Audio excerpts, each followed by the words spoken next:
Welcome to the video, Constructionism and Personal Growth, Individual Evolution and a New Way Forward.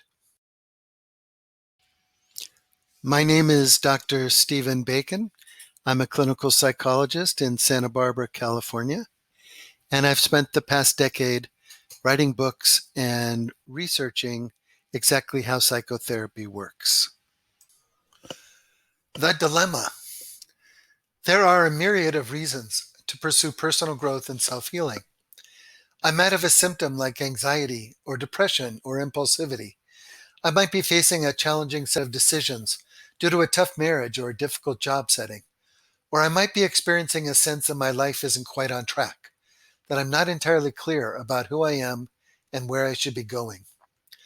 Whatever the impetus or dilemma that leads you towards a change and transformation strategy, you know one thing right off the bat. This is a very popular journey, and there are lots of therapists, coaches, and authors who have already offered their helpful ideas.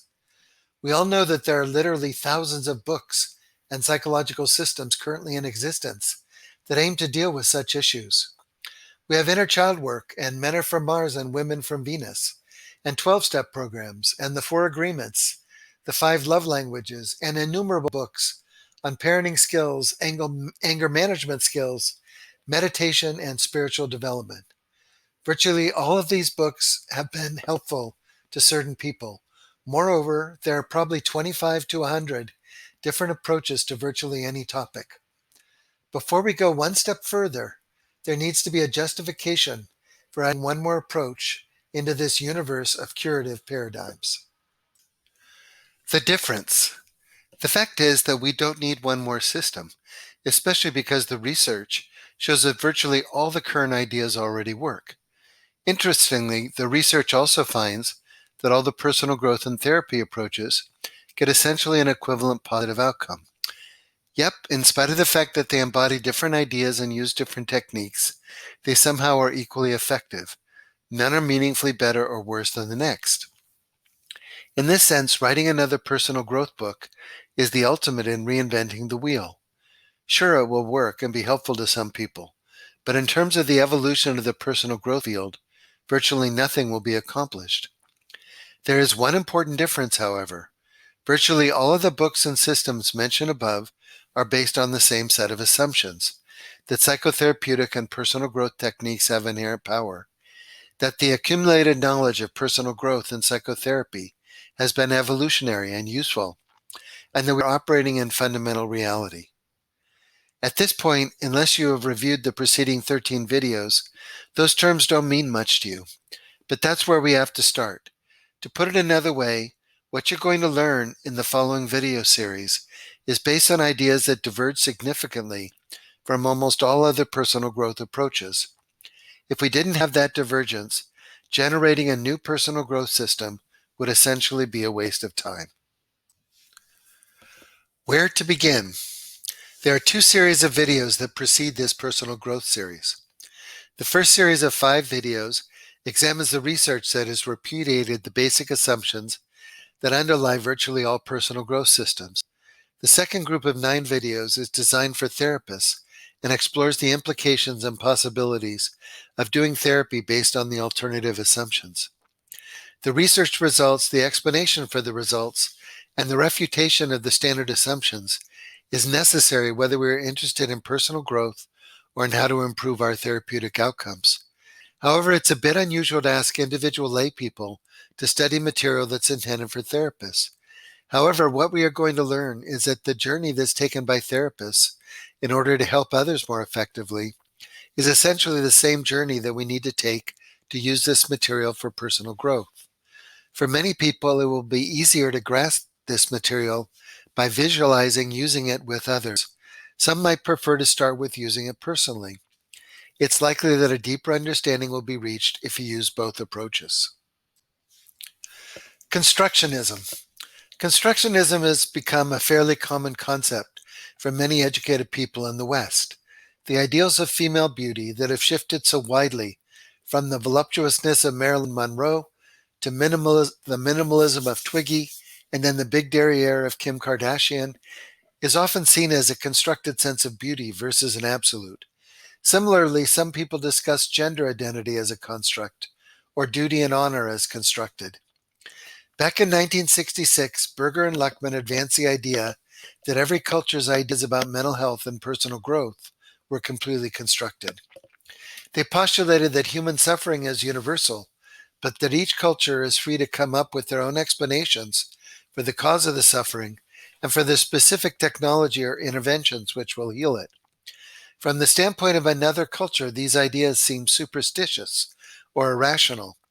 However, from inside the culture, especially since everyone around endorses the same concepts as true, the prevailing ideas about mental health and its cures seem solid and real. The spirits are real. For example, if we lived in a culture where mental health problems were caused by possession by malevolent spirits, and the cure consisted of a variety of exorcism rituals, then we will have been immersed in those ideas since birth. We will have seen people around us have telltale signs that they are possessed, like shaking, talking gibberish, and making odd bodily movements. Moreover, we will have witnessed exorcisms where there were signs that the spirits were leaving and the person was significantly improved afterwards. People and professionals would write articles speculating on which signs signified the presence of which spirit, and there would be a debate on which ritual was particularly efficacious for which spirit. Most importantly, everyone around you would share these same experiences, and all would agree they were rational, real, and provided the best way to resolve symptoms and problems. You would have a gut feeling that this is the truth. The freedom of the constructionist. Now imagine you are an exorcist in that culture, and you somehow learn that the spirits are constructs, and that all the symptoms and cures are due to the placebo effect. What kind of edge would you have over the regular exorcists who still believe in spirits? First, you'd be relieved and optimistic. You'd know that you are no longer having to battle a powerful malevolent spirit. Second, since your client still believes in spirit possession, you'd be free to identify their spirit as the least powerful, relatively benign one, thereby enhancing their hope and confidence. Third, you could tailor the exorcism to the client so that it maximized their beliefs and expectancies. You would no longer have to pick a certain exorcism that corresponded to a certain spirit.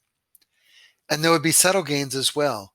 Since you aren't worried about the spirit, all your attention is on the client and their beliefs and expectancies. This tends to increase rapport and the therapeutic relationship. In addition, your client would sense your confidence and also feel that you had some kind of secret knowledge that would help them. This would increase their trust and respect and make all your interactions more powerful and helpful. Shift in consciousness. Probably the most important edge you would enjoy would be a kind of shift in consciousness.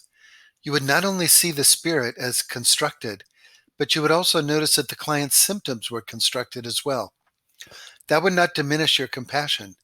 After all, the human suffering behind the beliefs and spirits and exorcisms is real, but it would gradually result in you seeing everything about mental health as very fluid and malleable. And since you're in the change and healing business, fluid and malleable are just what you're looking for. Justification for another personal growth paradigm. Almost all of the thousands of personal growth systems in existence correspond to the standard exorcists, with their many spirits and many exorcisms. They will work, at least they work for relatively high-functioning people that have significant resources, but their diagnoses and techniques are all aimed at explaining and curing constructed mental health problems. In contrast, the approach you will learn here is founded on a constructionist paradigm with all the insights, freedoms, and optimism that entails. It does require a certain kind of out-of-the-box thinking. You have to be willing to let go of, deconstruct, the common ways that our culture sees mental health issues. But the reward is that you can enjoy the kind of malleability and fluidity enjoyed by the enlightened exorcists. A recommendation. We're going to develop all of the basic constructionist ideas and practices in this video series. However, it should be clear that one of the major obstacles to using these ideas is letting go of standard cultural programming about the nature of mental health, therapy, and personal growth. Because of that, before proceeding to the next video, it is strongly recommended that you review the 5 research videos, total watching time 1 hour, and the 9 videos designed to teach therapists how to use Constructionism to help their clients, total watching time 3 hours. We will cover all that material, but we will be moving faster and not examining the issues in as much depth.